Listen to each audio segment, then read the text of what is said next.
আমন্ত্রণ সবাইকে কেমন বাংলাদেশ চাই অনুষ্ঠানে। সঙ্গে আছে আমি সৈয়দ আশিক রহমান। দর্শক, স্বাধীনতার 54 বছর পেরিয়ে গেলেও দেশের জবাবদিহিতার সংস্কৃতিকে প্রাতিষ্ঠানিক রূপ দিতে পারিনি আমরা। বরং দিনে দিনে প্রশ্ন আরো জোরালো হচ্ছে, এই রাষ্ট্রে আসলেই কি কারো জবাবদিহিতা আছে? রাজনীতিতে নেই, প্রশাসনে নেই, বিচার ব্যবস্থাতেও নেই। দীর্ঘদিনের দলীয়করণ, তেলবাজি, স্বজনপ্রীতি আর স্বেচ্ছাচারিতার কারণে রাষ্ট্রীয় প্রায় সব প্রতিষ্ঠান ভেঙে পড়েছে। সঙ্গে সঙ্গে ভেঙে গেছে জবাবদিহিতার কাঠামো। ফলে দুর্নীতির মহামারী ছড়িয়ে পড়েছে সর্বত্র। মেগা প্রকল্পে সাগর চুরি, ব্যাংকে লুটপাট, টাকা পাচার, সব মিলিয়ে এ যেন রাষ্ট্রীয় পৃষ্ঠপোষকতার চরম নৈরাজ্যেরই প্রতিচ্ছবি। সীমাহীন অপচয়, রাজনৈতিক প্রতিশ্রুতির বরখেলাপ, প্রশাসনের অদক্ষতা ও বিচার ব্যবস্থার বিলম্ব, সব মিলিয়ে নাগরিক জীবনে তৈরি হয়েছে গভীর সংকট। গণঅভ্যুত্থানের যে প্রত্যাশা, পরিবর্তনের যে স্বপ্ন, তাও এখনো রয়ে গেছে অধরা। এমন এক বাস্তবতায় দাঁড়িয়ে আজ আমাদের আলোচনার বিষয় জবাবদিহিতার বাংলাদেশ চাই। আর এই বিষয়ে আলোচনার জন্য আজ আর টিভির ঢাকা স্টুডিওতে আছেন জাহাঙ্গীরনগর বিশ্ববিদ্যালয়ের সহযোগী অধ্যাপক ডক্টর রেজওয়ানা করিম স্নিগ্ধা, এনসিপির যুগ্ম সদস্য সচিব এস এম সাইফ মোস্তাফিজ, লেখক ও কলামিস্ট শরীফুল হাসান, এবং আর টিভির নিউ ইয়র্ক স্টুডিওতে আছেন বিএনপি জাতীয় নির্বাহী কমিটির সদস্য, America Bangladesh chamber of commerce and industries ABCCI chairman Gias Ahmed এবং NRB chairperson M S Shekhir Chowdhury. যাচ্ছে মূল আলোচনা। জনাব শরীফুল হাসান, স্বাধীনতার 54 বছর পরেও কেন আমরা জবাবদিহিতার সংস্কৃতি গড়ে তুলতে পারলাম না?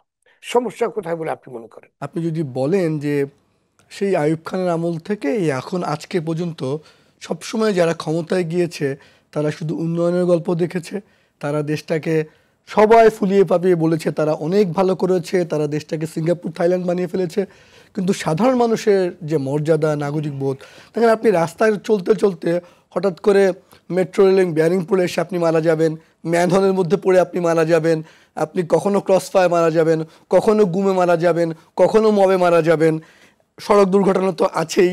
আবার যদি আপনি বলেন আপনি থানার মধ্যে যখন যে রাজনৈতিক দল বা ক্ষমতায় থাকবেন পুলিশ তাদের মতো আচরণ করবে, বিচার বিভাগ সেইভাবে আচরণ করবে। আপনি যদি চিন্তা করেন ফ্যাসিস্টরা হয়তো যায়, কিন্তু ফ্যাসিজমের চর্চা এই বাংলাদেশে দিনকে দিন আরও শক্ত হয়। নাগরিকরা কেমন বাংলাদেশ চাই ভাই?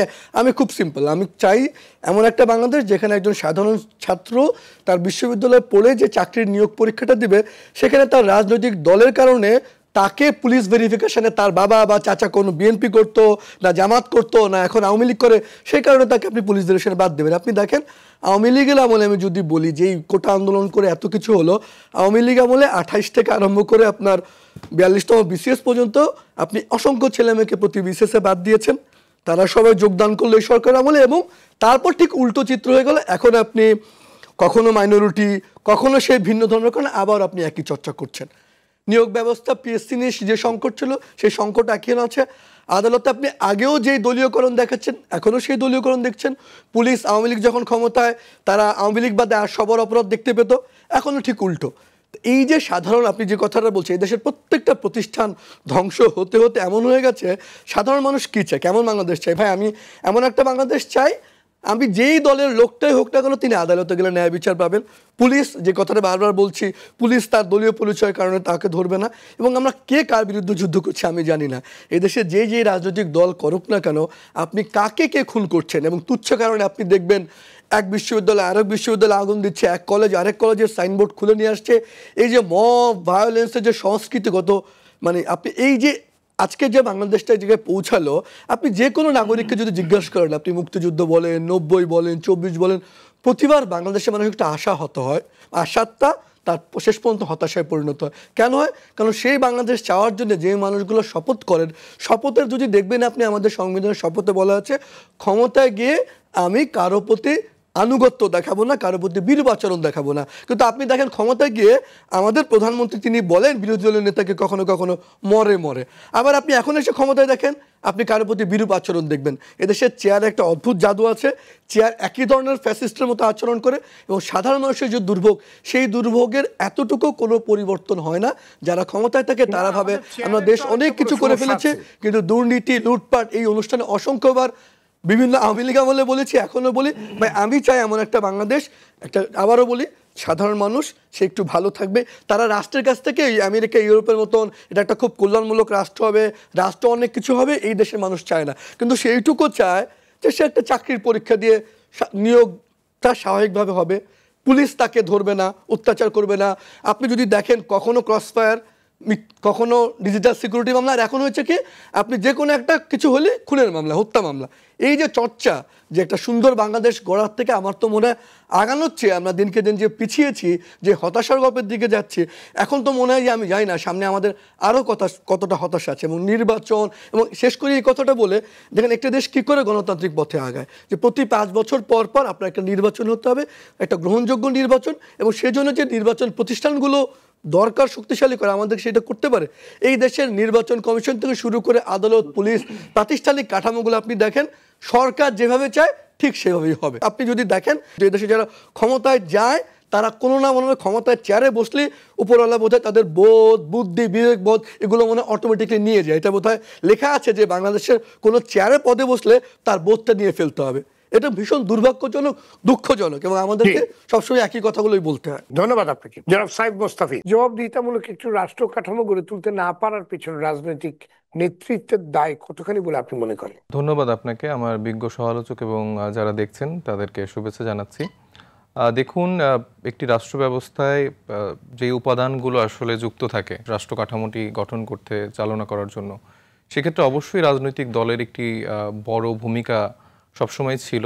এবং রাষ্ট্রের যেই এই সিস্টেমেটিক যে এররের যে দায়, এই দায়ভারের জায়গাটা আসলে অনেকাংশেই আমি মনে করি যে রাজনৈতিক দলগুলোর উপর বর্তায়। কারণ তাদের ক্ষেত্রে তারা আসলে যখন শাসন ব্যবস্থায় নিজেরা থাকে বা যখন বিরোধী দলে থাকে, তাদের যেই দায়িত্বগুলো সেগুলো আসলে পালন না করার ফলে, এবং এই সিস্টেমের ভিতরে তাদের একরকম দুর্নীতি করা, একরকমভাবে এই সিস্টেমের মধ্যে তাদেরও যুক্ত হওয়ার জায়গাগুলোতে আসলে আমাদের সমস্যার জায়গাগুলো নতুন করে তৈরি হয়। আমার পূর্বের সমালোচক বললেন যে আসলে আমাদের রাষ্ট্রে যে উন্নয়নের যে বুলি এতদিন ধরে আওড়ানো হয়েছে, এরা একটা রাজনৈতিক দলই আওয়ামী লীগ এই 17 বছর ধরে এটা বলে গেছে।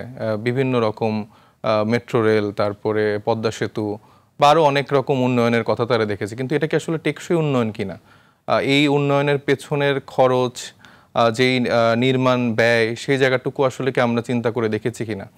আমরা রাষ্ট্রে জন্মগ্রহণ করার পরে আমরা দেখতে পাচ্ছি একজন 1.5 লক্ষ থেকে প্রায় 10 লক্ষ টাকার মতো ঋণের বোঝা নিয়ে সে জন্ম নেয়। তো এই ঋণ তো আসলে জনগণ হিসেবে, রাষ্ট্রের নাগরিক হিসেবে তো আমরা নেইনি, কারো কাছ থেকে নেইনি।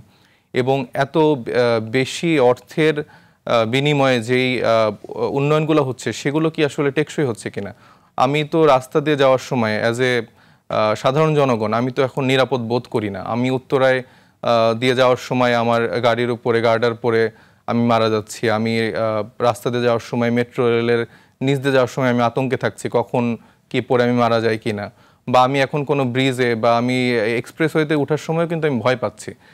কারণ আসলে এই শাসন কাঠামোতে যে রাজনৈতিক দলটি শাসন ব্যবস্থাতে ছিল, তারা আসলে কোন প্রেক্ষিতে কাদেরকে দিয়ে এই উন্নয়নগুলো করিয়েছে, তাদের আস্থাভাজন লোকদেরকে দিয়ে কতটুকু মূল্যে তারা করিয়েছে, যতটুকু দরকার ছিল সেটুকু খরচ করেছে কিনা, এবং কতটুকু টাকা মানে এখানে মেরে দেওয়া হয়েছে, এই ব্যাপারগুলো কিন্তু যেভাবে আমরা ব্যুরোক্রেটিক জায়গায় তাদেরকে দায়ভার দিতে পারি, তার জায়গা থেকে আমার মনে হয় রাজনৈতিক দলের নেতাদের উপরও অনেকাংশেই সেই জায়গাটা থাকে। কারণ তারা যখন শাসন কাঠামোতে মন্ত্রী বা অন্যান্য ব্যবস্থাপনার মধ্যে তারা ঢোকে, তারা চাইলেই কিন্তু এই জায়গাগুলো সমাধান করতে পারে।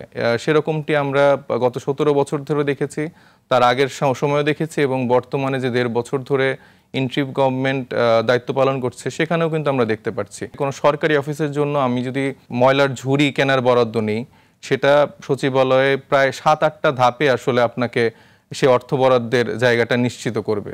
তো এইরকম সিস্টেমে তো এখন কোনো রাষ্ট্র চলতে পারে না। জি, আপনার কাছে পরে আমি আবার আসবো। ধন্যবাদ জনাব গিয়াস আহমেদ। বাংলাদেশ বারবার পিছিয়ে পড়ার পেছনে জবাবদিহিতার অভাব কতখানি দায়ী বলে আপনি মনে করেন? আমি মনে করি যে আমরা প্রবাস থেকে যতটুকু দেখি, আমরা কিন্তু বাংলাদেশের গণতন্ত্রণে আমরা প্রবাসীদের অনেক ভূমিকা আছে। আমরা আন্দোলন করেছি, সেই এরশাদ বিরোধী আন্দোলন থেকে শুরু করে ওয়ান ইলেভেনের বিরুদ্ধে, আমরা এই ফ্যাসিবাদী খুনি হাসিনার বিরুদ্ধে আমরা আন্দোলন করেছি যে বাংলাদেশকে আমরা একটা সুন্দর বাংলাদেশ দেখতে চাই। কারণ বাংলাদেশের ভালো থাকলে আমরা প্রবাসীরা ভালো থাকবো। কারণ বাংলাদেশে যদি ভালো না থাকে এবং বাংলাদেশের বিরুদ্ধে যখন এই দেশের পত্রপত্রিকায় মেইন স্ট্রিমের পত্রপত্রিকায় যখন আপনার বাংলাদেশ একটি দুর্নীতিগ্রস্ত দেশ বা বাংলাদেশের একটা one of the poorest country in the world এই ধরনের যখন নিউজ আমরা দেখি, তখন আমাদের এই যারা প্রবাসী আছি আমাদের কিন্তু তখন আমরা লজ্জায় পড়ে যাই। এবং আমাদের ছেলেমেয়েরা যারা আছে দেশে, নতুন প্রজন্মের ছেলেমেয়েরা, তারা ভালো ইউনিভার্সিটিতে যাচ্ছে, ভালো কলেজে যাচ্ছে, তারা ভালো ভালো জব তারা করছে। আজকে নাসার মতো জায়গায়, হোয়াইট হাউসে এবং ক্যাপিটাল হিলে, জাতিসংঘে আমাদের ছেলেমেয়েরা চাকরি করে। তো সেই ক্ষেত্রে আমরা প্রবাস থেকে কিন্তু একটা ভালো বাংলাদেশ দেখতে চাই, কিন্তু সেখানে বাধা কোথায়? আমরা দেখেছি, দেখেন সেই স্বাধীনতার পরেই শেখ মুজিবুর রহমানের সেই আমলে আমরা দেখেছি যে ক্ষমতায় থাকবার যে একটা দীর্ঘমেয়াদী ক্ষমতায় থাকবার জন্য যে একটা প্রবণতা, সেখানে তারপর তারা বাকশাল করলেন বা তারা আইনের শাসনকে মানলেন না। তারপর দেখেন আপনার আমাদের জিয়া রহমান সাহেব আসলেন, তিনি কিন্তু চেষ্টা করেছিলেন, তিনি আপনার সংবাদপত্রের স্বাধীনতা থেকে শুরু করে বহুদলীয় গণতন্ত্র, এবং তিনি কিন্তু আত্মীয় স্বজন তার মানে স্বজনপ্রীতি করেননি, তার কোনো তার ভাই ব্রাদার বা শ্বশুর শাশুড়ি কাউকে কিন্তু পাত্তা দেননি। মানে একটা উনি যে বছর ছিলেন চেষ্টা করেছেন বাংলাদেশকে একটি বিশ্বের বুকে দাঁড় করানোর জন্য। তারপর দেখেন ক্ষমতার যে একটা যাওয়ার জন্যে ক্ষমতার লোভী যারা আছে দলগুলি, দেখেন, এবং ভারত আমাদের দেশে আছে, পাশাপাশি ভারত আমাদের ভালো চাচ্ছেন না। তো সেই ক্ষেত্রে দেখেন আপনার পর আবার সেই জিয়া রহমান সাহেবকে হত্যা করা হলো। এরশাদ সাহেব ক্ষমতায় আসলেন, দেখেন এরশাদ সাহেব ক্ষমতা আসার পরে আমাদের দেশনেত্রী বেগম খালেদা জিয়াকে কিন্তু এরশাদ সাহেব অফার করেছিলেন প্রধানমন্ত্রী হওয়ার জন্য। তিনি বলছেন না। ৭১-এর যে চেতনা, ন্যায় বিচার, জনগণের ভোটের অধিকার বাস্তবায়নের জন্য তিনি ৯ বছর আন্দোলন করেছেন। কিন্তু পাশাপাশি আমরা দেখেছি আওয়ামী লীগ, জামাত তারা কিন্তু ঐক্যবদ্ধভাবে সেই এরশাদ সাহেবকে সমর্থন দিয়েছেন, এরশাদ সাহেবের আপনার সংসদে গিয়েছেন। তারপর দেখেন বিএনপি আবার ক্ষমতায় আসলো, বিএনপির বিরুদ্ধে আবার জামাত, আওয়ামী লীগ এক হয়ে আবার তারা আওয়ামী লীগকে ক্ষমতায় আনলো। 111 আসলো, আমরা দেখেন 111 বিরুদ্ধে কিন্তু আমরা আন্দোলন করেছি, বিএনপি আন্দোলন করেছে যে আপনার মানে যদি জনগণের সরকার না থাকে তাহলে এই দীর্ঘমেয়াদী ক্ষমতায় থাকবার যে একটা প্রবণতা, অনির্বাচিত সরকার, সেটা কিন্তু বিএনপি কখনোই সমর্থন করে না। কারণ অনির্বাচিত সরকার থাকলে জনগণের কাছে দায়বদ্ধতা থাকে না। সেই কারণে আমরা দেখেছি 111-এর সময়ও আপনার সেই আওয়ামী লীগ, জামাত এক হয়ে আবার তারা দীর্ঘমেয়াদী থাকবার চেষ্টা করেছে, বিএনপি কিন্তু আন্দোলন করেছে। এই ফ্যাসিবাদী এই শেখ হাসিনার বিরুদ্ধে কিন্তু বিএনপি অনড় ছিল। তো এখন আমরা দেখছি যে পিছনের দরজা দিয়ে যারা ক্ষমতা যেতে চায় এবং ক্ষমতাকে দীর্ঘমেয়াদী করতে চায়, এই যে প্রবণতা, তখনই আপনার তারা ক্ষমতায় এসে করে কি জনগণের কাছে জনগণের ভোটের তোয়াক্কা না করে তারা দিনের ভোট রাতে করে এবং জবাবদিহিতার কোনো মানে দায়বদ্ধতা নেই। এই কারণে আমাদের ভারপ্রাপ্ত চেয়ারপারসন বিএনপি তিনি কিন্তু আরও 2-3 বছর আগেই 31 দফা দিয়েছেন। তো 31 দফা কি আপনার সেখানে আপনার আমরা 31 দফা নিয়ে আরো বিস্তারিত আলোচনা করবো, আপনার কাছ থেকে আমরা আরো জানবো। ধন্যবাদ আপনাকে। ডক্টর রেজওয়ানা করিম স্নিগ্ধা, ক্ষমতার চর্চা আর দায়িত্ববোধ এই দুইয়ের মধ্যে ভারসাম্য আনতে জবাবদিহিতার ব্যবস্থা থাকা কতখানি জরুরি বলে আপনি মনে করেন? এখানে মানুষ সকালবেলায় বের হয়, সে জানে না যে সে সুস্থভাবে ফিরবে কিনা বাসায়। এখানে মানুষ তার ছোট ছোট বাচ্চাকে স্কুলে পড়তে পাঠায়, স্কুলে যে পড়তে পাঠায় সে জানে না সেই বাচ্চার লাশ বাড়ি ফিরবে কিনা। এখানে মানুষ খাবার খেতে যায় পরিবার নিয়ে বেলি রোডের মতো জায়গাতে, সেখানে আগুন লেগে মানুষ পুরো ছাই হয়ে যায়। এই কথাগুলো এই জন্য বলছি যে নো ম্যাটার হোয়াট, এবং জবাবদিহিতার প্র্যাকটিস কি এখানে? প্র্যাকটিস হচ্ছে যে ওই মুহূর্তে যে আপনি বলবেন মৃত ব্যক্তিকে আপনি 5 লক্ষ টাকা দিবেন, যেই ব্যক্তিটিকে আপনি বললেন 5 লক্ষ টাকা দিবেন, একটা প্রাণের মূল্য 5 লক্ষ টাকা। ওই ব্যক্তির বয়স হচ্ছে 30 বছর, ওই ব্যক্তিটি যদি আরো 20 বছর বাঁচত এবং মাসে যদি 30,000 টাকা ইনকাম করতো তাহলেও তার 72 লক্ষ টাকা পাওয়ার কথা ছিল। কিন্তু টাকা দিয়ে যে প্রাণের মূল্য কিনে নিতে পারবেন, আপনি নিমতলির ঘটনাতে দেখেন, আপনি রানা প্লাজা দেখেন, কত ঘটনা আমি আপনাকে বলবো। এই পুরো প্রক্রিয়াটা কেন হয়েছে? তার কারণ আপনি শিখেছেন, আমরা সবাই শিখেছি পয়সা দিলে জবাবদিহিতা করতে হয় না। এই চিন্তাটার আমাদের রাষ্ট্রের মধ্যে, যে পয়সাও কি, পয়সা কিন্তু ক্ষমতা, পয়সাও একটা মানে ক্ষমতারই একটা রূপ এবং খুব ক্ষমতাবান রূপ। তো এই যে চর্চাটা, শরীফ ভাই বলেছেন নাগরিক, আসলে সত্যিকার অর্থে বাংলাদেশের মানুষ এখনো প্রজা, আর বাংলাদেশ হচ্ছে গণপ্রজাতন্ত্রী বাংলাদেশ সরকার। কারণ এখানে আপনি কি করছেন, আমি সার্ভ করছি, একজন প্রজা যেরকম করে সার্ভ করে, এখানে প্রাণের মূল্য কোনোভাবে মূল্যহীন। মানুষের চিন্তাটা কিভাবে কাজ করেছে, ধরেন কেউ একজন এখন আন্দোলন নিয়ে খুব গর্ব করবে বা আন্দোলন নিয়ে তার মোটিভটাকে সামনে নিয়ে যাবে, তখন আমাদের মাথার মধ্যে চেতনা কাজ করে কতগুলো লাশ পড়লে ওই আন্দোলন সাকসেসফুল হবে। কেন? কোনো পৃথিবীর সভ্য রাষ্ট্র কিভাবে চিন্তা করে? যদি লাশ না পড়ে তাহলে কি সেটা আন্দোলন হয় না, যৌক্তিক আন্দোলন হতে পারে না? এই যে চিন্তাটা, ভাবনাটা, আজকে 50-51 বছর ধরে কত অবহেলায়, চিকিৎসার ক্ষেত্রে অবহেলায় মৃত্যু হয়েছে। একটি মামলা বাংলাদেশে দায়ের হয়নি, কোর্ট পর্যন্ত হয় না। এই যে একটা সিস্টেম আমরা দাঁড় করাতে পারছি না, এখানে আপনি সর্টিং করবেন না, এটি কোর্টে যাবে। যেখানে আপনারা যারা আছেন, নিউ ইয়র্কে আছেন, এটি কোর্টের বিষয় এবং সেখানে তার রেজিস্ট্রেশন ক্যান্সেল হওয়ার বিষয়। একটি কেসও আপনি দেখাতে পারবেন না।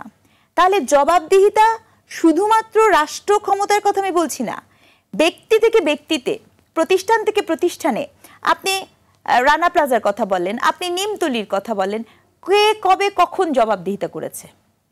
এই যে জবাবদিহিতা না, এবং আপনি দেখবেন বাংলাদেশের আইনি ব্যবস্থাপনায়, আপনি যদি পৃথিবীর কোনো সভ্য দেশগুলোতে যান, সেটা ইউকে হোক, আমেরিকা হোক, সেখানে স্টেট ভার্সাস অমুক মামলা হয়। মামলাটা কোনো আমজনতা করবে না, স্টেট করবে। এই যে চিন্তাটা, মামলা কেন করবে? এখানে মামলা হয় পয়সা নেওয়ার জন্য, মামলা হয় মানুষকে হ্যারাস করার জন্য। এখানে মামলা কোনো সিদ্ধান্ত নেওয়ার জন্য হয় না, জবাবদিহিতা নিশ্চিত করার জন্য হয় না। এই যে চর্চাটা, এটা একটা সংস্কৃতিতে পরিণত হয়েছে এবং এই সংস্কৃতি যদি আমরা কন্টিনিউ করে যাই, তাহলে বারংবার আমরা যেখান থেকে শুরু করেছি সেখানে এসে কিন্তু আবার দাঁড়িয়ে যাব। আমি মনে করি জবাবদিহিতার সংস্কৃতি প্রতিটা জায়গাতে প্রথমত আমাদের ইনস্টিটিউশনগুলোতে আগে নিশ্চিত করতে হবে। আপনি যখন ইনস্টিটিউশনগুলোতে নিশ্চিত করবেন, তখন ওটা একটা চর্চাতে পরিণত হবে। ঠিক এই মুহূর্তে আমাদের এই চর্চাটাই এন্টায়ারলি মিসিং, এবং এই মিসিং চর্চাটাতে যদি আপনি, এটা একটা কালচার, এই সংস্কৃতিটাকে পরিবর্তন করার স্টেপ নিতে হবে আমাদের রাষ্ট্র দায়িত্বে যে নিবে, সেটা খুব গুরুত্বপূর্ণ। আপনি মন চাচ্ছেন, কাউকে ক্ষমা করে দিচ্ছেন, মানে রাজনৈতিক দলগুলোর কথা বলছি। আমরা যদি এভাবে বলি, এই সংস্কারের জন্যই তো এই পরিবর্তন, এই অনিয়ম কিংবা আপনার এই অন্যায়গুলোর প্রতিবাদেই তো আপনার এই বুকে রক্ত দেওয়া, এতগুলো মানুষের, ছাত্র জনতার বুকে রক্ত দিয়ে এই যে আপনার আজকে এই জায়গায় আসা। কিন্তু সেখানে তো সংস্কারের কিছু আমরা দেখছি না। কোনো সংস্কার কি আজকে পর্যন্ত আপনি দেখতে পেয়েছেন? বরং আগের চেয়ে আরো আমরা কি দেখছি এখন? এই যে মামলার জট, কিছুক্ষণ আগে শরীফ হাসান যে কথাটি বলছিলেন যে হাজার হাজার মামলা, তো আগেও তো আপনার নির্দিষ্ট লোককে রাজনৈতিক উদ্দেশ্য প্রণীত ভাবে মামলা দেওয়া হতো, এখনো সেটার চেয়ে আরো খারাপ অবস্থায় চলে গেছে। তাহলে লাভটা হলো কি? যাদের বুকের রক্তে এই আন্দোলন, যাদের জন্য এই স্বাধীনতা পাওয়া, তাহলে সেটা কোন জায়গায় গিয়ে দাঁড়ালো? এটা কি তাদের সাথে বিশাল বড় একটা আপনার বেইমানি করা হলো না? কোড অ্যান্ড কোড বেইমানি, এটা আমরা একবার দুবার, প্রতারণা, এটা বারবার করছি।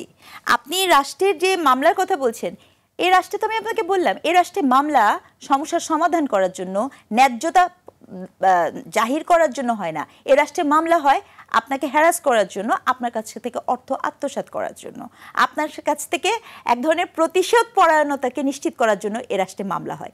যে রাষ্ট্রের বাস্তবতা এখানে, আপনি যখন এরকম হরে দরে মামলা দিবেন, তখন আপনি এটার সমস্যা সমাধান করবেন কিভাবে? এর আগেও তো একই কাজ হয়েছে। আপনি মনে করে দেখেন যে, আমার এখনো মনে আছে, সম্ভবত বাংলাদেশ জাতীয়তাবাদী দলের কোনো কর্মী আছে, যে দেখা গেছে যে বাবার জানাজা পড়ে গেছে, তার পায়ে কড়া বাঁধা, হাতে কড়া বাঁধা, এবং ওইভাবে মৃত্যুবরণ করেছে।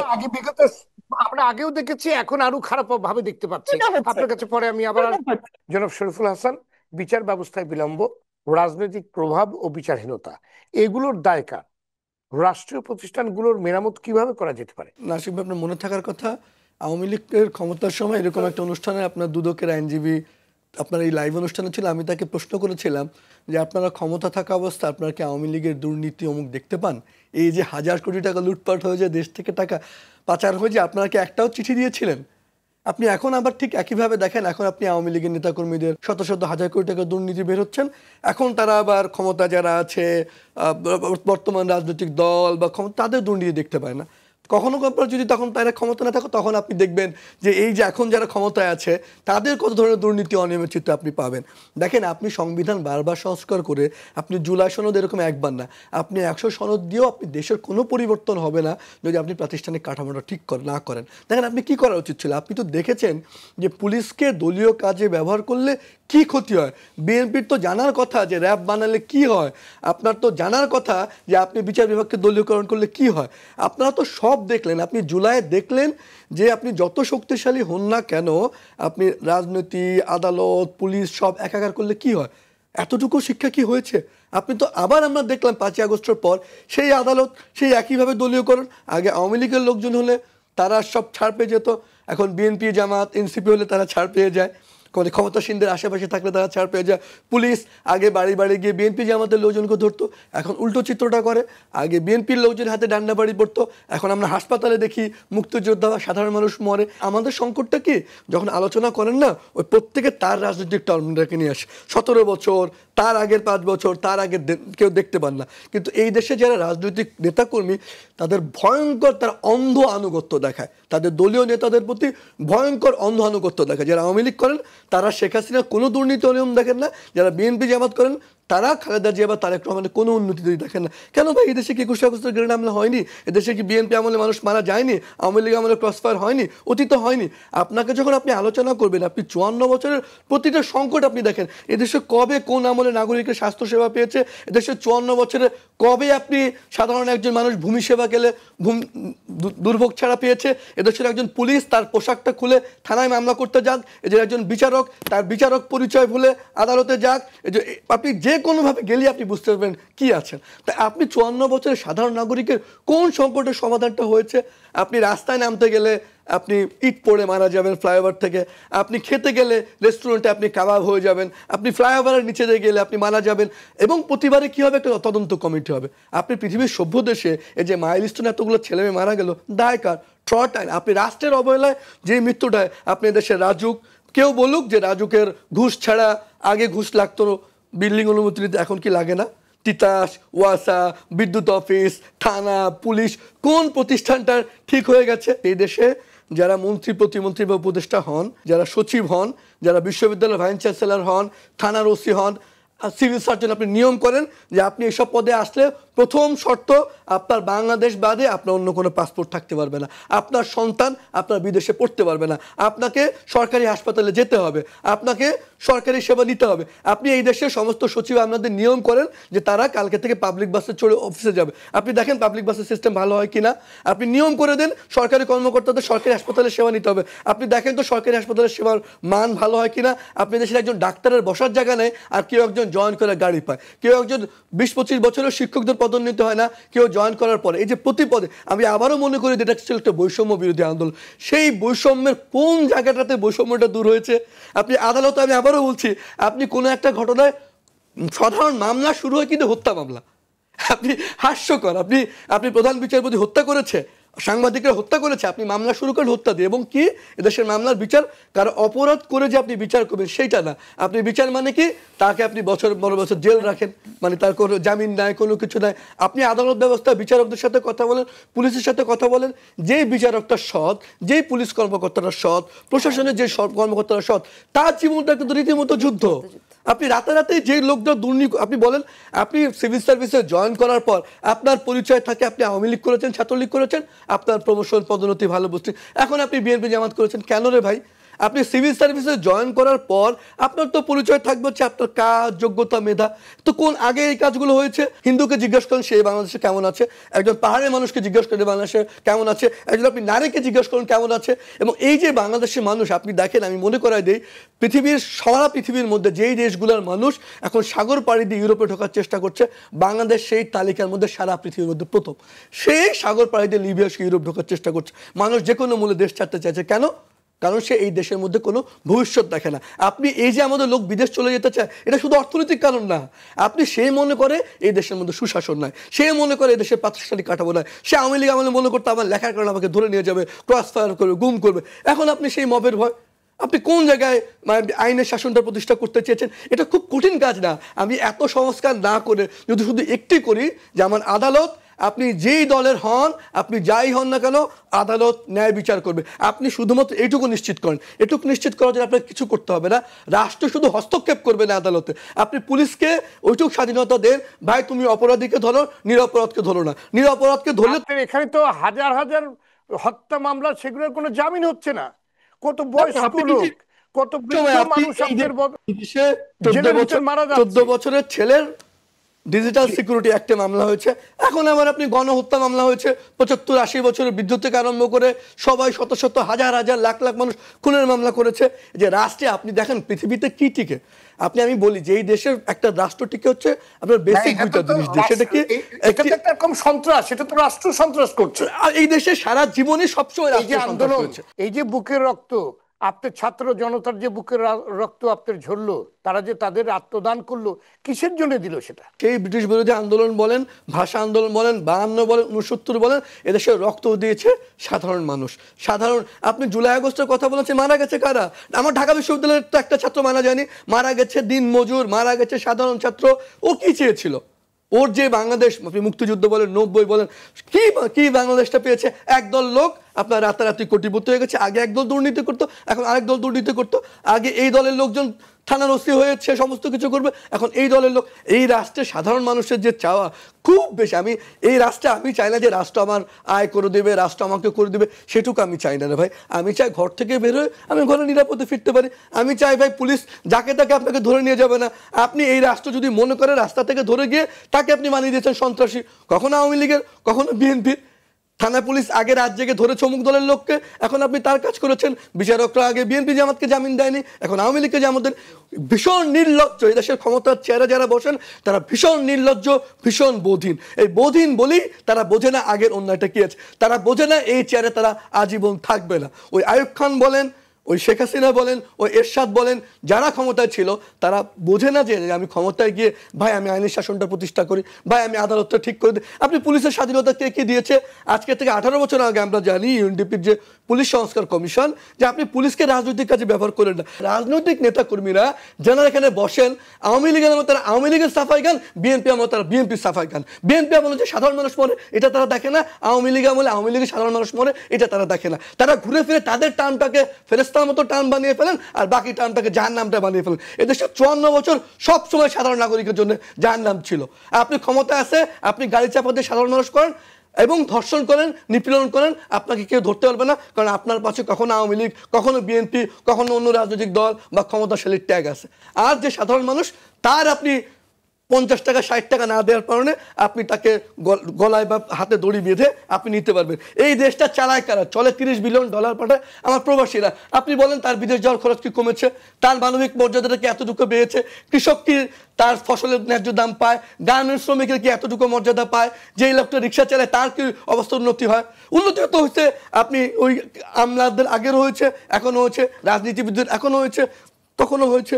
খালি এটা ক্ষমতার ভাগ বটানোর মতো 5 বছর পর চেঞ্জ হয়। ট্রাম্পের মতো লোক, আমরা সবাই ট্রাম্পের চরিত্র জানি, কি করেছে জানি। আমেরিকার লোকজন তাকে ভোট দিয়েছে।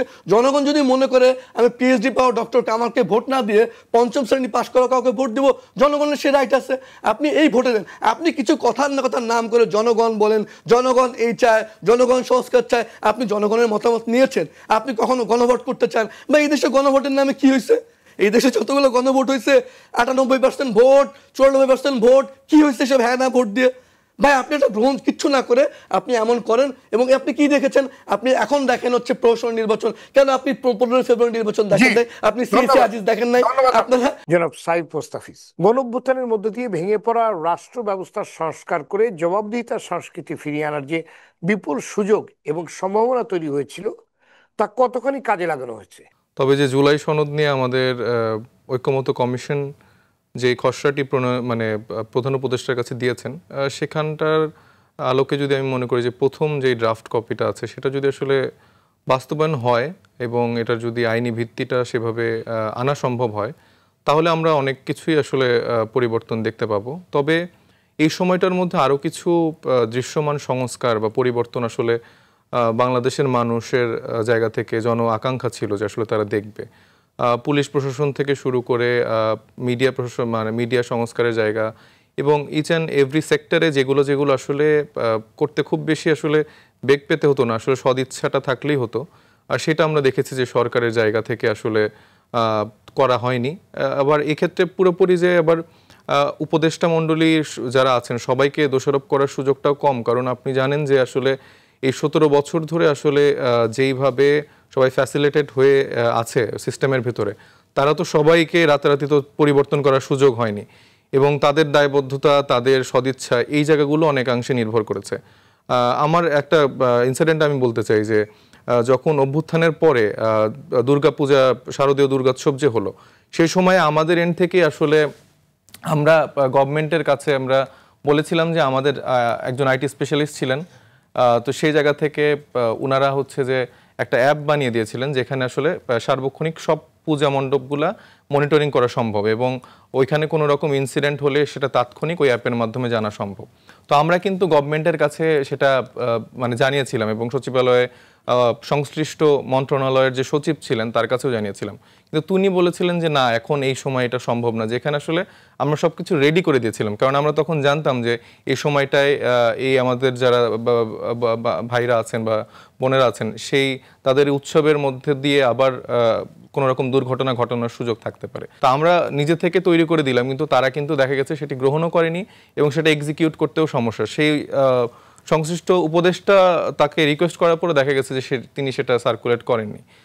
দেখা গেছে পরবর্তীতে কয়েকটা জায়গায় প্রজেক্ট আকারে তারা হয়তো এটা অ্যাপ্লাই করেছে। তো এই ঘটনার থেকে আপনি কিছুটা আঁচ পেতে পারেন যে সংশ্লিষ্ট সচিবালয় বা অন্যান্য যে সেক্টরগুলো আছে সেখানে চাইলেও ধরেন এক নিমিষে আপনি আলাদিনের ম্যাজিকের মতো ম্যাজিক ঘটাতে পারবেন না। এরা একদম ওই পুরানো সিস্টেমটাই আসলে আঁকড়ে ধরে আছে, এবং সেভাবেই আসলে তারা বাংলাদেশকে পরিচালনা করতে চায়। আপনি জানেন যে এখনও চিঠি পাঠানো হচ্ছে একটা তালা থেকে আর একটা তালায়, এবং সেই চিঠির উত্তর দেওয়া হচ্ছে কয়েকদিন পর, এবং এইভাবে যে একটা মানে গোটা সিস্টেমটাই একটা ট্র্যাপের মধ্যে ফেলে রাখা হয়েছে। তো এই ফ্যাক্টরগুলো আমি কয়েকটা জায়গা জাস্ট বললাম, আপনারা যারা আরও বিভিন্ন দায়িত্বশীল জায়গা আছেন আপনারা নিজেরাও জানেন যে আসলে এই জায়গাগুলো কিভাবে পরিচালিত হয়। তো এখানে রাতারাতি একটি গভর্নমেন্ট এসেও, মানে একটা রাজনৈতিক দল এসেও যে সবকিছু পরিবর্তন করে ফেলতে পারবে সেটাও কিন্তু না। এই জন্য আসলে এই 17 বছর ধরে এদের যে একটা মন মানসিকতা তৈরি হয়েছে, এইটা আমাদেরকে পরিবর্তন করতে হবে। তো আমরা চাই যে বাংলাদেশে একটি সুশাসন প্রতিষ্ঠা হোক,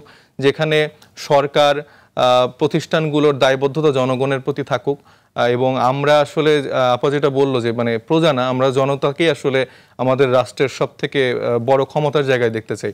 এই মেন্টালিটিতে নিয়ে যদি রাজনৈতিক দল, আমাদের প্রতিষ্ঠানগুলো পরিচালিত হয়, আমার মনে হয় যে সেই পরিবর্তনটা সম্ভব। জি জনাব সাইফ মোস্তাফিজ, আপনার দল নতুন রাজনৈতিক সংস্কৃতি গড়ার কথা বলে, বাস্তবে জবাবদিহিতার রাজনীতি কেমন হওয়া উচিত বলে আপনি মনে করেন? যে আসলে প্রত্যেকটা জায়গায় আসলে জবাবদিহিতাটা প্রয়োজন আমাদের। আমি যদি ইন্টারনাল ডেমোক্রেসির কথা বলি, আমরা এখানে এরকম একটা চর্চা রেখেছি বা রাখার চেষ্টা করেছি যে এখানে আমাদের দলের যে প্রধান বা দলের গুরুত্বপূর্ণ নেতাদেরও যদি কোনো কাজ আমাদের মনে হয় যে আসলে আমাদের রাজনৈতিক যে চিন্তা তার সাথে যায় না, বা আমাদের যারা আসলে জনতা তাদের কাছে আসলে ঠিক মনে হচ্ছে না, সে জায়গায় কিন্তু আমরা জবাবদিহিতার সে জায়গাটি রেখেছি, এবং আমাদের ইন্টারনাল এগুলো নিয়ে আলাপ হয়, মিটিং হয়, এবং আমরা চাই যে রাষ্ট্র কাঠামোতেও আমরা যদি সেই জায়গাটায় সুযোগ পাই বা আমরা কোনো না কোনো জায়গায় যদি কাজ করার সুযোগ পাই, সেখানে যেন ওই প্রপার জবাবদিহিতাটা নিশ্চিত হয়। আমরা চাই যে এখানকার যারা মানে সেবা গ্রহণ করছে যে জনগণ, তাদেরকে সব থেকে প্রায়োরিটি দিয়ে আমরা আসলে পুরো সিস্টেমটাকে সাজাতে চাই। জি ধন্যবাদ আপনাকে। জনাব শেখিল চৌধুরী, সরকারি প্রকল্পে লুটপাটের ঘটনা ঘটে, 10 টাকার জায়গায় 100 টাকা খরচ হয়, কিন্তু কাউকে জবাবদিহিতার মুখে পড়তে হয় না, কাউকে দায় নিতে হয় না। তার কারণ কি বলে আপনি মনে করেন? এই যে অপচয় রাষ্ট্রীয় সম্পদের, এটির একমাত্র কারণ হলো জবাবদিহিতার অভাব।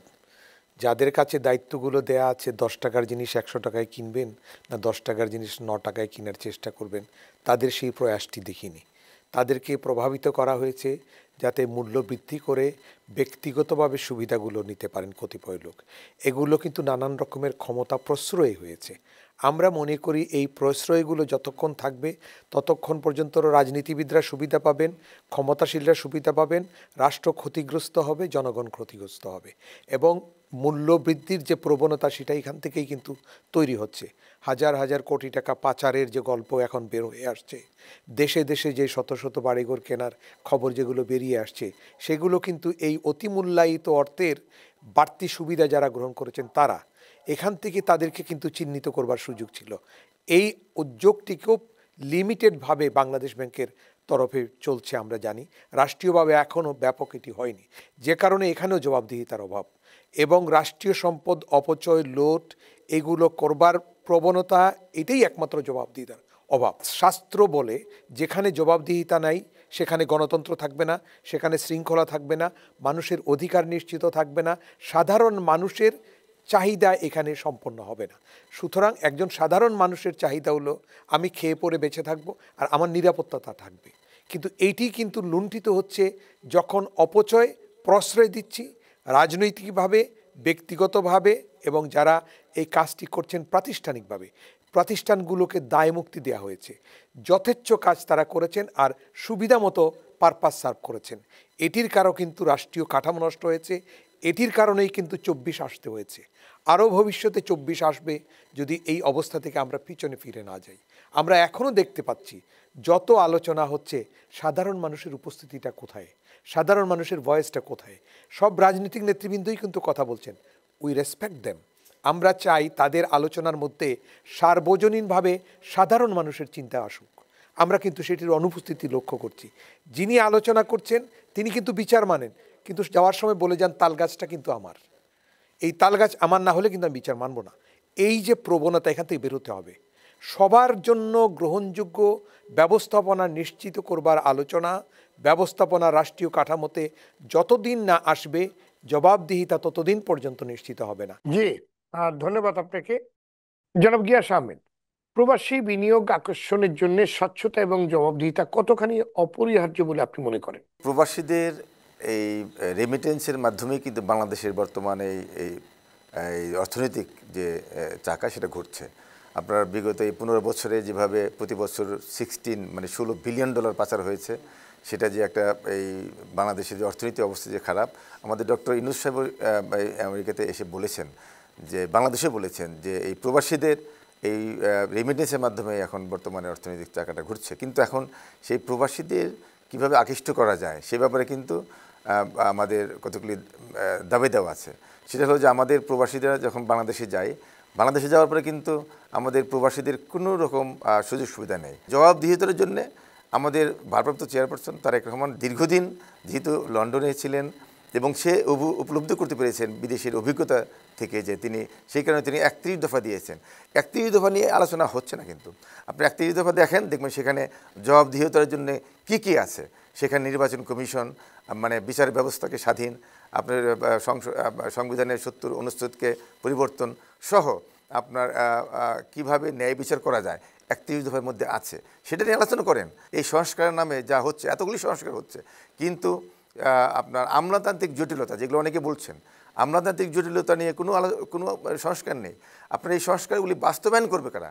আমাদের চরিত্র আগে ঠিক করতে হবে, আমাদের আগে ভদ্র হতে হবে, কিভাবে কথা বলতে হয় সেটা শিখতে হবে। বিচার ব্যবস্থাটাকে এই 31 দফার মধ্যে আছে সব কিছু। এখন যে বর্তমান যে সরকার, যেটা অনেকে বলেছেন, বর্তমান সরকারের যারা আছেন, এখন আমরা শুনতে পাচ্ছি যে এখন একটা ডিসি, একটি সচিব বদলালে এখন 50 কোটি টাকার এখন বাণিজ্য হচ্ছে। এই যে বাণিজ্যগুলি বন্ধ করবার জন্য কোনো রকম জবাবদিহিতা নেই। এখন জবাবদিহিতার জন্য যেতে হয় জনগণের কাছে। জনগণের কাছে না যেতে পারলে আপনার জবাবদিহিতা বন্ধ হবে না। মানে জবাবদিহিতার মূল সূত্র হলো জনগণের কাছে যেতে হবে, জনগণের ভোট নিতে হবে সুষ্ঠুভাবে। এখনও যারা ক্ষমতায় আছে তারা যদি অনেক লুটপাটও করে, তারা তো জানে যে আমরা আর পরবর্তীকালে আমরা জনগণের কাছে যেতে হবে না, আমরা যে কদিন থাকি লুটপাট করি। তো এই কারণে যে প্রথম শর্ত হলো জবাবদিহিতার জন্য যে জনগণের কাছে যেতে হবে, হ্যাঁ, দায়বদ্ধতা, সুষ্ঠু নির্বাচন হতে হবে এবং নির্বাচন কমিশন স্বাধীন, বিচার ব্যবস্থাকে স্বাধীন করতে হবে। জনাব গিয়াস আহমেদ, মেগা প্রকল্পে মেগা দুর্নীতি, এটা কি কেবল ব্যবস্থাগত ব্যর্থতা নাকি সুবিধাভোগী রাজনীতি দায়ী? না, মেগা প্রকল্প এখন যেটা হচ্ছে, এখনও আমরা দেখতে পাচ্ছি যে আপনার বড় বড় প্রজেক্টে বড় বড় আপনার দুর্নীতি হচ্ছে, এখনও হচ্ছে। কিন্তু এখন সেইটার জন্যই তো আমরা বিএনপি কিন্তু সবসময় বলে আসছে যে এই 31 দফার মাধ্যমে দেখেন দুইবারের পরপর 2বার একটা লোক প্রধানমন্ত্রী হতে পারবে না। আপনার নির্বাচন কমিশনকে ঢিলে সাজাতে হবে। বাংলাদেশের আপনার প্রধানমন্ত্রী, স্পিকার, হ্যাঁ, তারপর বিচার ব্যবস্থা, এগুলি কিন্তু একটা সংস্কারের কথা বলা হয়েছে। এই সংস্কারগুলি যদি করা হয় এবং আমলাতান্ত্রিক যে জটিলতা সেগুলি যদি আপনার দূর করা হয়, তাহলে কিন্তু আপনার এই মেগা প্রকল্পের এই দুর্নীতি হবে না।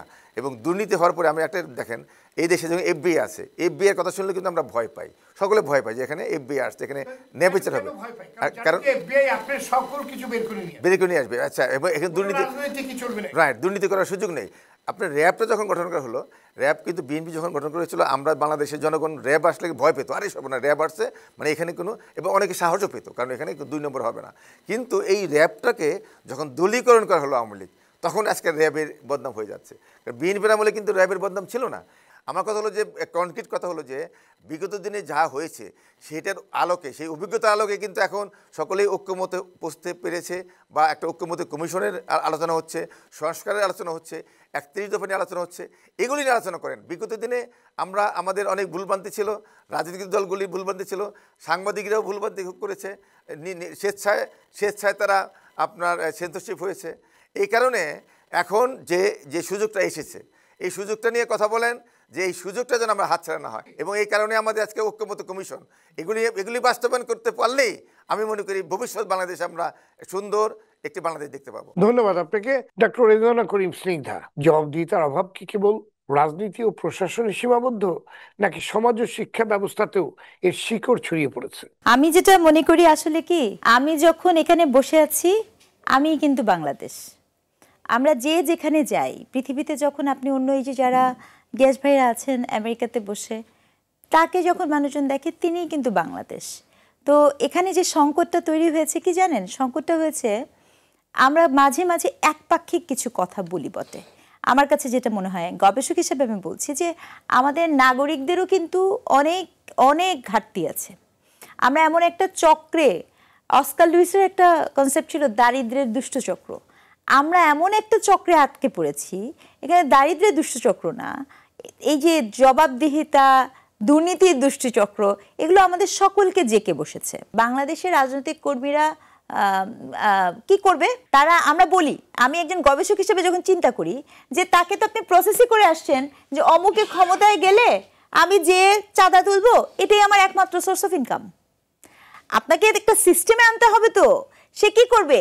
তার বাড়ি আছে, তার সংসার আছে, তার পেশা, মানে রাজনীতি কোনো পেশা হতে পারে না, এটাও বন্ধ করা প্রয়োজন। আমি সংস্কার আর কি অংশ হওয়া উচিত।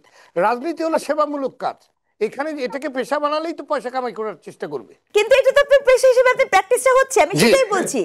এই যে চর্চাটা একটা, এটা যে সেবামূলক, আপনি যে সেবা করার যোগ্য কিনা, দ্যাট ইজ এ কোশ্চেন। মানে আমি ওই মানসিকতা দিয়ে তৈরি হয়েছে কিনা, এটা খুব ইম্পর্টেন্ট কোশ্চেন। তো আমি কিভাবে গড়ে উঠেছি, কতজন আমরা এভাবে গড়ে উঠেছি। রয়টার্সে বিগত যে প্রধানমন্ত্রী শেখ হাসিনা, তিনি যে সাক্ষাৎকার দিয়েছেন, তো সাক্ষাৎকারটা পড়ে আমি অবাক হলাম। উনি কি বলছেন, এর আগে উনি বলছেন উনি এখন তত্ত্বাবধায়ক সরকার চান। তিনি এখন বলেন লাখ লাখ ভোটার কোথায় যাবে, কেন? এই যে দলটি বিএনপি, তারও তো লাখ লাখ ভোটার ছিল। তাহলে আপনি ওই সময় চিন্তাটা করলেন না কেন? আমি যেটা বুঝতে পারছি, শরীফ ভাই ক্ষমতায় থাকি তখন তো জ্ঞান হারিয়ে ফেলি। আমরা ক্ষমতায় থাকলে মানে আমাদের রাজনৈতিক বলে না ক্ষমতায় যাওয়া, ক্ষমতায় থাকা, মানে এখানে কিন্তু ক্ষমতা একটি বড় ধরনের ভয়ঙ্কর জায়গা। ক্ষমতা, এই ক্ষমতায় থাকাটাই বলা যাবে না, এটাকেই অ্যাবসলিউট করে দিতে হবে রাজনীতি থেকে। আমরা শিখতে পারছি না সময় এবং ক্ষমতা অ্যাবসলিউট কিছু না, এটা পরিবর্তনশীল। এটা পৃথিবীতে কেউ কখনো পারবে না বলতে। এই স্বাভাবিক হয়েছে কি ৭১ পরবর্তী সময় থেকে কোন এক অদ্ভুত কারণে আমরা ওই যে এনলাইটমেন্ট বলি তো, আলোকময়তার যুগ, সোশ্যাল প্রোগ্রেস। সো সোশ্যাল প্রোগ্রেসের একটা খুব গুরুত্বপূর্ণ জিনিস ছিল র্যাশনালিটির ধারণা। আজকে ওয়ার্ল্ডে আইকিউ এর জায়গায় ইকিউ এর কথা বলা হয়, ইমোশনাল ইন্টেলিজেন্সের কথা বলা হয়। আপনি আপনার ইমোশনকে কতখানি করবেন সেটার কথা বলা হয়। আমরা বারংবার যেটা করছি, আবেগ মানুষের থাকবে, আবেগ দিয়ে আপনি কাউকে মেরে দিচ্ছেন, ক্রোধ দেখাচ্ছেন, ভেঙে দিচ্ছেন, কিন্তু আবেগের যৌক্তিকতা কোথায়? এই যে র্যাশনালিটিটা আপনাকে তৈরি করতে হবে। তিতা হলেও আপনি একদিন না একদিন এটা সুফল ভোগ করবেন, যদি আপনি সেই তিতাটাকে যৌক্তিকভাবে সম্পাদন করতে পারেন। এই যে সহজ সরল সমীকরণ, that is very important. July সনদের কথা বলছেন, জুলাই সনদটা, আমি সো সরি, আমি খুবই দুঃখ নিয়ে বলছি, এই জুলাই সনদে মানুষ কোথায়? জুলাই সনদে আছে হচ্ছে শাসন ব্যবস্থা কিভাবে করবেন, জুলাই সনদে শাসন ব্যবস্থা নিয়ে আপনি কথা বলেছেন। জুলাই সনদে প্রধানমন্ত্রী আপনি যেমনটি বললেন যে শেখ হাসিনা যে বলেছে উনি তত্ত্বাবধায়ক চান, এখন ব্যবস্থা চান। উনি কোন মুখে তত্ত্বাবধায়ক ব্যবস্থা চান? উনি তো, ওনার কাছে তো বিগত 15 বছরে এই কথাটি সকল দল বলেছে যে আমরা একটা সুষ্ঠু নির্বাচনের জন্য আমরা একটি তত্ত্বাবধায়ক সরকার চাই। তখন ছিল এটা আপনার বিশাল বড় পাপ, বিশাল বড় অন্যায়। আর এখন উনি তত্ত্বাবধায়ক সরকারের কথা বলেন, কোন মুখে বলেন?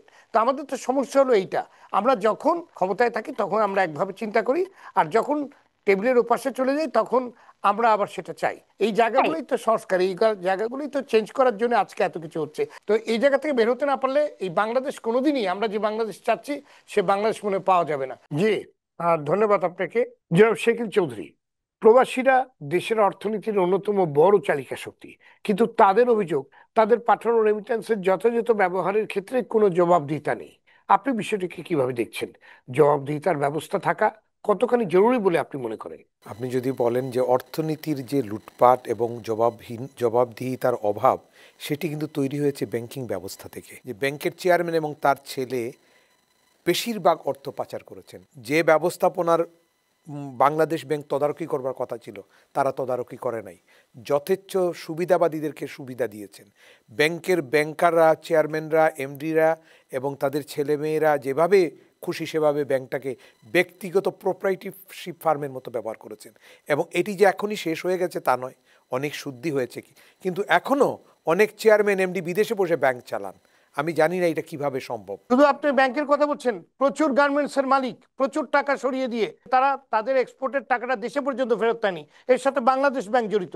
আমরা দীর্ঘদিন বলছি এখানে বাংলাদেশ ব্যাংকের অতীত বর্তমান অনেক লোক জড়িত, এবং তারা কিন্তু জানে কারা অর্থটা দেশে ফেরত আনেনি। এই টাকাগুলো পাচার হয়েছে এবং এটি প্রশাসনকে এবং কাঠামোকে ব্যবহার করা হয়েছে। এই কাঠামো ব্যবহার করার, অন্যায্য ব্যবহারের পক্ষে যে প্রতিবন্ধকতা তৈরি করবার কথা ছিল যে প্রতিষ্ঠানগুলোর, সেগুলো ফাংশন করেনি। কোনো জবাবদিহিতা সেইখানে নাই। পেশাগতভাবে দায়িত্ব পালন করেননি। পেশাজীবী যারা ছিলেন তাদেরকে প্রভাবিত করে রাজনৈতিকভাবে ব্যবহার করা হয়েছে। এখনও সেই জিনিসটি যে চলে গেছে তা নয়, তবে আমি বলবো অনেকটা সামনে এসছে। আরও কঠোরভাবে এটি হওয়া উচিত। যদি না হয় ভবিষ্যতে আবার কিন্তু রাজনৈতিক সরকার আসবে। রাজনৈতিক সরকার আবার আসলে তারাও মনে করবেন আগের বিচারই হয় নাই, আর এখনও আমাদের বিচার হবে না। যখন 24 আসে সবাই ভদ্রলোক হয়ে যায়, আবার যখন 24 মিয়ে যাচ্ছে এখন আবার কিন্তু আগের জায়গায় চলে যাচ্ছে। আমি সাথে একটা কথা বলতে চাই, ব্যতিক্রম কোনো নিয়ম নয়, স্বাভাবিকতাই নিয়ম। আইন দিয়ে আইনকে রক্ষা করতে হবে, প্রশাসনকে দিয়ে প্রশাসনকে রক্ষা করতে হবে, রাজনীতি দিয়ে রাজনীতিবিদদেরকে রক্ষা করতে হবে। এই জিনিসটি যদি না হয়, এক্সট্রা ন্যাচারাল কিছু দিয়ে এই ব্যবস্থাপনা নির্ধারণ করা যাবে না। জনাব শাকিল চৌধুরী, জনপ্রতিনিধির কথা যদি আপনি বলেন, যে তারা তো এখন আর মানুষের কাছে যায় না, তারা ওই দলীয় প্রধানের কাছে ওনারা যান এবং ওনার কাছে কিভাবে তার কাছ থেকে নমিনেশনটা নেবেন এইটার ব্যাপারে চিন্তা করেন, এবং সেটার জন্যই তাদের সবকিছু চিন্তা ভাবনার মধ্যে থাকে। জনগণের কাছে তো তারা যায় না। আমার এবং সকলেরই, সাধারণ মানুষের সকলেরই দাবি, যারা এমপি আর মন্ত্রী হওয়ার বাইরে আছি তাদের সকলের দাবি হলো যে ভোট ব্যবস্থাটাকে স্বচ্ছ করতে হবে, প্রত্যেকটা সিটে মতামত দিবার অধিকার নিশ্চিত করতে হবে। তাহলেই এই এমপি মন্ত্রীরা জনগণের কাছে যাবে, দায়বদ্ধ থাকবে। এদের দায়বদ্ধতা কমে গেছে, তারা শুধু নেতৃবৃন্দের কাছে গিয়ে তোষামতি করছে, জনগণের চিন্তা করছে না। এই জনগণের চিন্তাটা যদি 24 পরবর্তী প্রজন্মে তৈরি করতে পারি, এটি আমাদের অর্জন। ধন্যবাদ জনাব শরীফুল হাসান। গণমাধ্যম ও বুদ্ধিজীবী মহলের নিজস্ব জবাবদিহিতা কতটা আছে? তারা কি যথাযথ ভূমিকা রাখতে পারছে? না, ধন্যবাদ। আপনি ওই যেটা বলছি, আমরা জবাবদিহিতার প্রতি যদি যেতে চাই, প্রাতিষ্ঠানিক কাঠামোর দিকে যদি যেতে চাই, সুশাসনের দিকে যদি যেতে চাই, যেটা স্নিগ্ধাপ্পা বলেন, ওই দুষ্ট চক্রের বাইরে গিয়ে আপনার বুঝতে হবে যে আপনি ক্রসফায়ার, ডিজিটাল সিকিউরিটি অ্যাক্ট, দুর্নীতি, লুটপাট যার জন্য করেন সবার জন্য খারাপ। আপনার আরেকজনকে মারার অধিকার নেই। এই যে কমন কতগুলো জিনিস, আপনি আদালত ঠিক করেন। আমি বারবার বলি, যদি একটা জায়গায় যদি ঠিক হয়, যদি আদালত ঠিক হয়ে যায় যে এই জায়গাটা ঠিক হোক, দুদক ঠিক হোক, পুলিশ ঠিক হোক, যে কোনো একটা জায়গা ঠিক হোক। আমি আবার একটা কথা বলি, যেটা গিয়াস ভাই এবং শাকিল ভাই কিছুটা বলেছেন, পৃথিবীতে এখন পর্যন্ত ভোটের চেয়ে বেটার কোনো ব্যবস্থা বের আমরা করতে পারিনি মানুষ। সেজন্য যদি আপনার 5 বছর পর ভোটটা থাকে, জবাবদিহিতার কাঠামোটা থাকে। আমি যদি আপনাকে বলি যে গত 15-20 বছর আপনি খেয়াল করলে দেখবেন গাজীপুরে একটা প্রকল্প নেওয়া হয়েছে বিআরটি নামে, হাজার হাজার কোটি টাকা গেল, জনগণের ভয়ঙ্কর দুর্ভোগ। এই প্রকল্প বাংলাদেশে কারা নিল? কি করে বাংলাদেশের মতো একটা জায়গায় এরকম একটা প্রকল্প হলো? সেটার বিচার ব্যবস্থা কি কেউ আছে? এই যে যদি আপনি এই কাঠামোগুলো ঠিক করেন, সেজন্য কি মামলা হয়েছে? কে ওই ইঞ্জিনিয়ার ছিলেন, কে ওই প্রকল্পের ডিজাইন করেছেন, আপনি জবাবদিহিতার মধ্যে আনেন আপনি, এবং শুরু করেন একটা জায়গা থেকে। একটা আমরা বলতে পারি গণমাধ্যম ঠিক নাই, আমরা বলতে পারি শিক্ষক ঠিক নাই, দেখেন একটা জায়গার মাথা হচ্ছে রাজনীতি। রাজনৈতিক কাঠামো যখন ঠিক না থাকে তখন আপনার পুলিশ প্রশাসন সব থেকে মসজিদের ইমামও ধ্বংস হবে। ঠিক করতে হলে উপর থেকে ঠিক করতে হবে। আমাদের আলোচনা একদম শেষ পর্যায়ে, সবাই যদি খুব সংক্ষেপে বলেন রাষ্ট্রের প্রতিটি পর্যায়ে জবাবদিহিতার সংস্কৃতি ফিরিয়ে আনতে সুনির্দিষ্টভাবে কি কি পদক্ষেপ দরকার, আপনাদের পরামর্শ শুনতে চাই। জনাব গিয়াস আহমেদ, আপনার পরামর্শ কি? আমি একটু উদাহরণ দিচ্ছি। আমি এই দেশে 39 বছর, এখন আমার এই দেশে ব্যবসা বাণিজ্য করি। আজ পর্যন্ত কোনো ডিপার্টমেন্টে আমাদেরকে $1 ঘুষ দিতে হয়নি এই 39 বছরে। আপনার এই দেশে আমরা মানে ড্রাইভ করি, গাড়ি চালাই, নিজের গাড়ি। তো এখন যখন যাই অনেক পুলিশে ধরার পরে পুলিশে ধরে আমার হয়তো ওভার স্পিড অথবা রেড লাইটের কারণে, রাইট, পেনাল্টি। কিন্তু এটা আজ পর্যন্ত কোনো পুলিশকে $1 ঘুষ দিতে হয়নি। তো এই যে আমার জীবনটা এই দেশে মানে 39 বছরে ঘুষ কাকে বলে, দুর্নীতি কাকে বলে, অনিয়ম কাকে বলে আমরা আমাদের চোখে আমাদের শরীরে নেই। এখন আমরা বাংলাদেশে যখন যাব প্রত্যেকটা ক্ষেত্রে দেখা যায় আমার তো লজ্জা লাগে একটা অফিসে গিয়ে যদি আমি বলি যে আমাকে কিছু টাকা দিতে হবে, মানে এই চেতনা তো আমাদের মধ্যে নেই। সেই কারণে আমি বলছি যে আমরা যত সংস্কারগুলি দেখছি, এই সংস্কারের মধ্যে কিন্তু এই ঘুষ, দুর্নীতি, অনিয়ম, আমলাতান্ত্রিক জটিলতা এগুলো কিছুই নাই। শুধু বিএনপিকে ঠেকাও।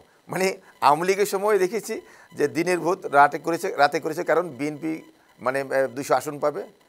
এখন এবারেও আমরা দেখলাম এই পট পরিবর্তনের পরে যে বিএনপি ক্ষমতায় যাবে, ওকে বিএনপিকে ঠেকাও।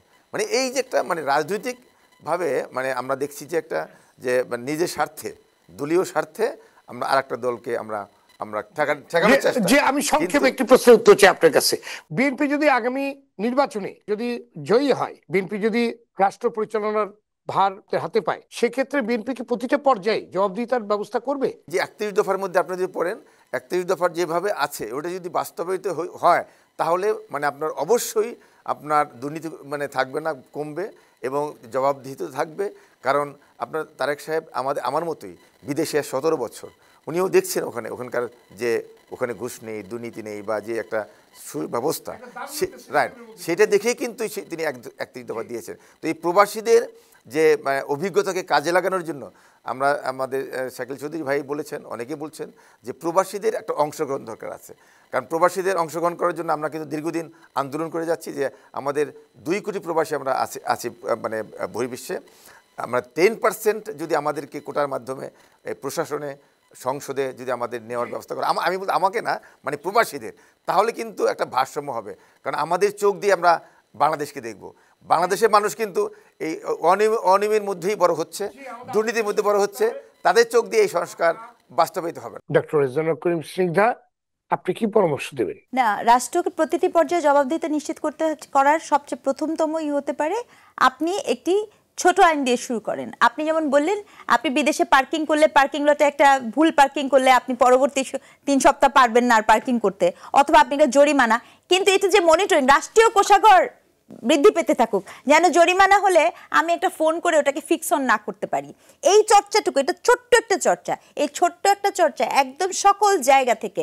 এবং আরেকটা জিনিস, আপনি মূল্যায়ন নাই এখানে, অর্থাৎ আমি আপনাকে যে সার্ভিস দিলাম, পৃথিবীর যে কোনো উন্নত দেশে আপনি একটা হাসপাতালে গেলে আপনার একটা অটোমেটেড একটা মেশিনে আপনি মূল্যায়ন করবেন, একটা প্রেস দিবেন না, সার্ভিস পেয়ে আপনি খুশি নাকি বিরক্ত, তার ভিত্তিতে আমার প্রমোশন নির্ভর করবে যদি আমি সরকারি হই, ওই ইমিডিয়েট রেসপন্সের ভিত্তিতে। এটা একটা পয়েন্টের বিষয়। দেশ ডিজিটালাইজেশন হয়েছে ঠিকই, কিন্তু এই সকল ডেটা কিন্তু হয়নি, ওই অর্থে ডিজিটালাইজেশন হয়নি, আমরা অনেক ফার বিয়ন্ডে আছি।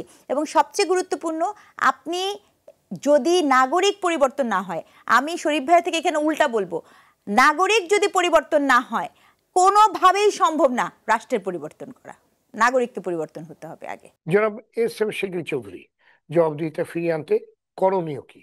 আপনার পরামর্শ শুনে আজকের আলোচনা শেষ করব। করণীয়টা হচ্ছে, আমি মনে করি যে রাষ্ট্রীয় প্রতিষ্ঠানগুলো আছে যেগুলো ফাংশন করে জনগণের সুবিধাগুলো নিশ্চিত করবার জন্য, রাষ্ট্রের অধিকারগুলো নিশ্চিত করবার জন্য, এগুলোকে স্বাধীনভাবে কাজ করতে দিতে হবে এবং এখানে মেধাভিত্তিক নিয়োগ নিশ্চিত করতে হবে রাজনৈতিক প্রভাবের বাইরে গিয়ে। এই নিশ্চিতে যদি করা যায় তাহলে ওদেরকে তারা নিজেদের মধ্যে জবাবদিহি হবে। মেধাবী লোকজন যদি মেধাবী কাজ ডেলিভারি দিতে পারে এবং দেবার মতো পরিবেশটা তৈরি করে দিতে হবে। সেখানে রাজনীতিবিদদেরকে সবার আগে হস্তক্ষেপ থেকে দূরে থাকতে হবে, যে পেশাগত জীবনে কাউকে হস্তক্ষেপ করা যাবে না। প্রজাতন্ত্রের কর্মচারীদেরকে প্রজাতন্ত্রের কর্মচারী হিসাবে বিবেচনা করতে হবে, দলীয় নয়। এবং প্রশাসনের যে কাঠামোগুলো সার্ভিসগুলো প্রোভাইড করে এগুলোকে জনগণের জন্য রাখতে হবে এবং এগুলোতে কোনো রকমের হস্তক্ষেপ করা যাবে না। ধন্যবাদ সবাইকে আজকে আলোচনায় যোগ দেওয়ার জন্য। দর্শক, জবাবদিহিতা হলো গণতন্ত্রের প্রাণ, সুশাসনের মেরুদণ্ড। অথচ আমাদের রাষ্ট্রীয় ও রাজনৈতিক কাঠামোতে জবাবদিহিতা যেন হারিয়ে গেছে। আজকে আলোচকরা যেমনটি বলবার চেষ্টা করেছেন, একটি কল্যাণ রাষ্ট্র হিসেবে বাংলাদেশের বিনির্মাণ করতে হলে রাষ্ট্র, সরকার এবং সমাজের প্রতিটি স্তরে জবাবদিহিতার টেকসই ফর্মুলা খুঁজে বের করতে হবে, টেকসই ব্যবস্থাপনা গড়ে তুলতে হবে। এ ব্যাপারে রাজনৈতিক অঙ্গীকার এবং সদিচ্ছা থাকতে হবে। আমরা চাই এমন এক বাংলাদেশ যেখানে রাজনীতি হবে সেবার, প্রশাসন হবে দক্ষতার, আর বিচার ব্যবস্থা হবে ন্যায়ের প্রতীক। জবাবদিহিতার মধ্যে দিয়ে শুরু হোক পরিবর্তনের পথযাত্রা। দর্শক, আজ এ পর্যন্তই। অনুষ্ঠানটি পুনঃপ্রচার হবে সকাল 7:30। সবাই ভালো থাকুন, সুস্থ থাকুন। সঙ্গে থাকার জন্য ধন্যবাদ।